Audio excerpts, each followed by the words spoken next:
સામાન્ય રીતે લોકો સરકારી કચેરીઓમાં ફાઇલ પાસ કરાવવા માટે સરકારી બાબુઓને વિનંતી કરવા કે અરજી કરવા પહોંચી જતા હોય છે, પણ છત્તીસગઢના બિલાસપુરમાં કંઈક અનોખું જોવા મળ્યું. અહીં તરુણ સાહુ નામના એક યુવકે હાઉસિંગ બોર્ડના અધિકારીના ટેબલ પર 500 ગ્રામ બદામ પધરાવી દીધી. હવે તમે પૂછશો કે આવું કેમ? તો સાંભળો. તરુણ છેલ્લા 1 વર્ષથી પોતાની હાઉસિંગ બોર્ડની એક ફાઇલ ટ્રાન્સફર કરાવવા માટે ઓફિસના ધક્કા ખાઈ રહ્યો હતો, પણ દર વખતે અધિકારીઓ એક જ જવાબ આપતા હતા કે ફાઇલ મળતી નથી અથવા તો યાદ નથી. કંટાળીને આ યુવકે એક અનોખો રસ્તો અપનાવ્યો. તેણે એક મહિલા ડેપ્યુટી એસ્ટેટ ઓફિસરને બદામ આપતા શું કહ્યું એ જરા સાંભળો.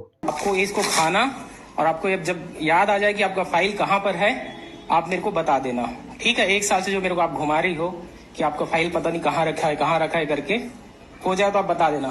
अब बनाइए, कोई नहीं है, आप खाइए बादाम, आप बादाम खाइए आप, और खाने के बाद फिर आपको जब याद आ जाए, मेरा फाइल जो आप घुमा के रखी, आपको मिल नहीं रहा है जो यहाँ पर 1 साल से मेरे को आप परेशान करके रखी हो, आप इसको खाइए. जब आप खा लेंगे आपको याद आ जाएगा, इससे याददाश्त तेज होता है बादाम से. जब याद आ जाएगा तो आप मेरे को बता देना कॉल करके, ठीक है? पिछले 1 साल से मैडम जो है मुझे परेशान करके रखी है. मेरा फाइल इनको बिल्कुल मिल नहीं रहा है, कहाँ रखी इनको याद नहीं है. चक्कर लगा लगा के थक गया मुझसे ऑफिस का. अब मैं क्या करूं? मेरे पास यही एक साधन था.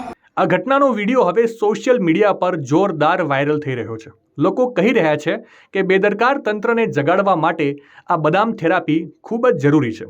તમારું શું માનવું છે કે આવી રીતે સરકાર કામમાં તેજી લાવશે કે કેમ? કોમેન્ટ કરીને જરૂરથી જણાવજો.